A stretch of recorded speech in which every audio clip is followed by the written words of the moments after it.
Bonsoir Bernard Harcourt, merci d'être avec nous, professeur à l'Université de Columbia et à l'EHESS. Cette femme tuée à bout portant par un membre d'ICE, cette force de sécurité anti-immigration américaine, est-elle un moment de bascule, à votre avis? C'est possible, c'est possible. La liaison avec le mouvement George Floyd, c'est quelque chose qui pourrait créer un peu de bascule ici. Une montée en puissance peut-être de la Montée en puissance, mobilisation? oui, de la résistance contre les ICE raids et les effectifs de ICE. C'est possible, c'est possible.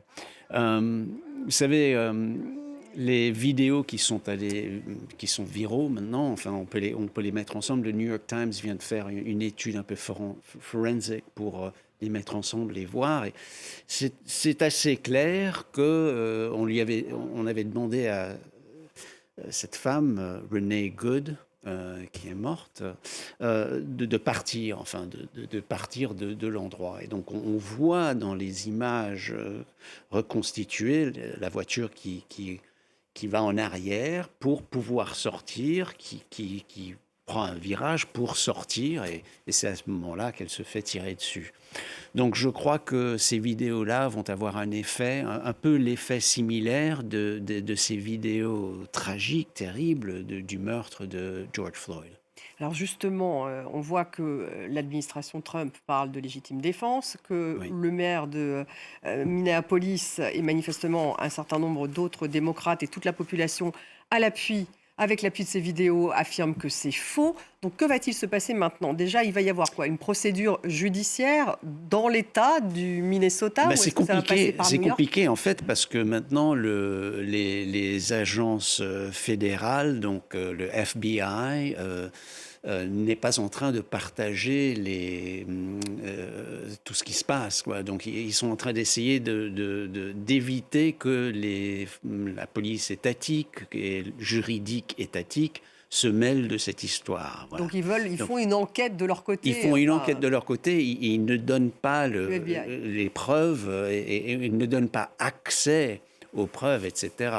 Je veux dire, il faut bien comprendre que il y a beaucoup qui est un peu inédit ici. Par exemple, l'agent de ICE qui a tiré sur la voiture, et qui a tué Madame Good, est immédiatement parti de la scène, complètement. Il s'est mis dans sa voiture et il est parti. Enfin, il a dit à quelqu'un, appelez 911, appelez l'urgence, et puis ils se sont tirés comme ça. Mais ça se fait pas, je veux dire. Quand quelqu'un a été blessé ou quelque chose comme ça devient ce qu'on appelle aux États-Unis a crime scene.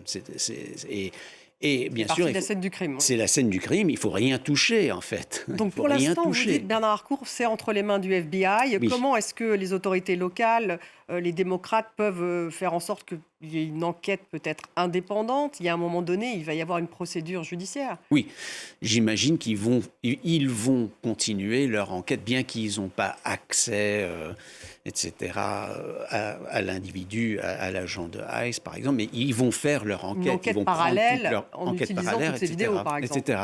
Mais vous savez, aux États-Unis, c'est normal, ça, en fait, c'est normal. Qu'est-ce qui est normal?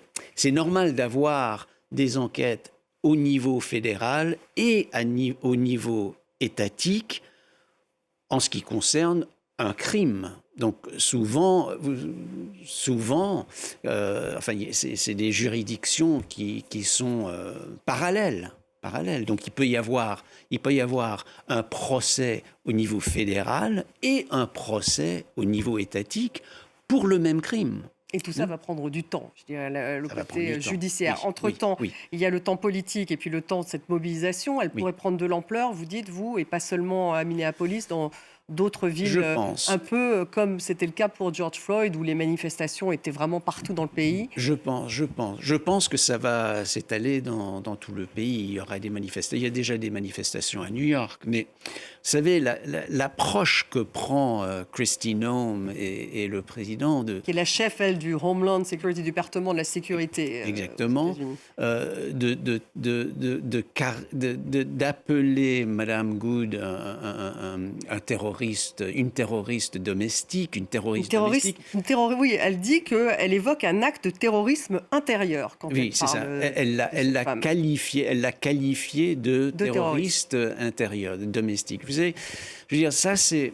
Alors c'est toute c'est toute la stratégie vraiment de la contre-insurrection, de transformer son opposant en ennemi interne et d'essayer ensuite de les éliminer. Donc, mais je pense que ça va pas bien jouer quand même, parce que bon, ce qu'on sait déjà, c'est que Madame Good, bon, elle avait 37 ans, Mère de famille. mère de famille, complètement américaine, quoi. Soccer mom, j'imagine, c'est ce qu'on l'appellerait. Donc je crois que vraiment d'aller vers ces accusations, de la traiter d'ennemi interne, de terroriste, je pense que ça va pas bénéficier le gouvernement.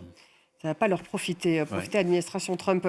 Un mot justement sur les politiques. Les démocrates menacent peut-être de déclencher un shutdown à la fin du mois. Ça serait une forme de réponse politique à ce qui se passe? Écoutez, vous savez, je pense que ça, c'est un peu indépendant aussi. Je veux dire, bon, il y a le renouvellement à la fin du mois qui doit se faire de toute façon. Sur le budget. Sur le budget. Oui. Donc, je ne sais pas si cette affaire au Minneapolis est aussi importante pour eux que, par exemple, tout sur la santé. C'est sur la santé qu'ils avaient créé le shutdown l'année dernière.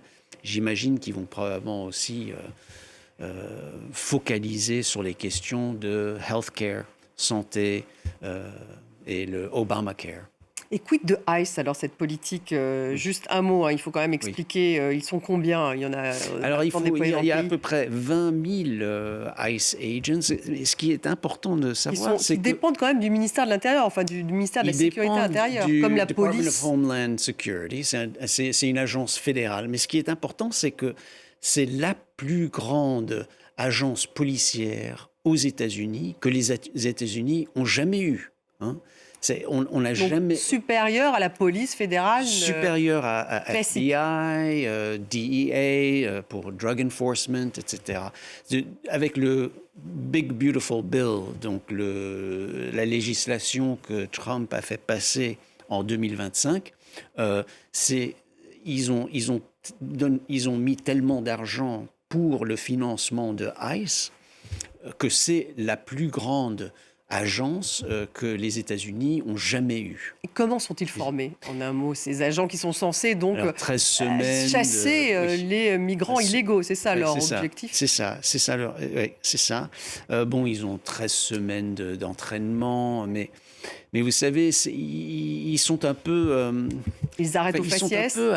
Ils sont un peu à l'exception, ils font un peu exception à la police ordinaire. Vous savez, ils se cachent, ils mettent des masques. C'est ce qu'on a vu sur ces images. Donc ils avancent masqués. Ils portent pas leur nom et leur numéro sur leur chemise. Comme les autres agences fédérales comme FBI, ils ne se masquent pas. Mais eux, par contre, c'est vraiment... ils ont le droit de le faire. Ils ont le droit de le faire. Et ils sont souvent habillés en plain clothes, donc ils n'ont pas d'uniforme. On n'est même pas sûr, en fait, que c'est un officier, un policier. Donc, et eux, enfin évidemment, le Minneapolis voudrait les faire fuir, qui quittent le territoire, mais on n'en est pas là. On apprend à l'instant d'ailleurs que l'administration Trump va envoyer plus de Border Patrol Agents to Minnesota. Donc comment ce sont pas les mêmes. C'est pas les mêmes. Voilà. Ils font partie du même département. Ils ont le même rôle d'immigration, mais les Border Patrol Agents, c'est pas des ICE agents, c'est eux qui vraiment sont à la frontière. Donc voilà la réponse de Trump, en fait. On peut dire qu'on renforce encore plus de troupes pour justement lutter contre l'immigration illégale. Merci beaucoup Bernard Harcourt d'avoir été avec nous ce soir, professeur à l'Université Columbia et à l'EHESS.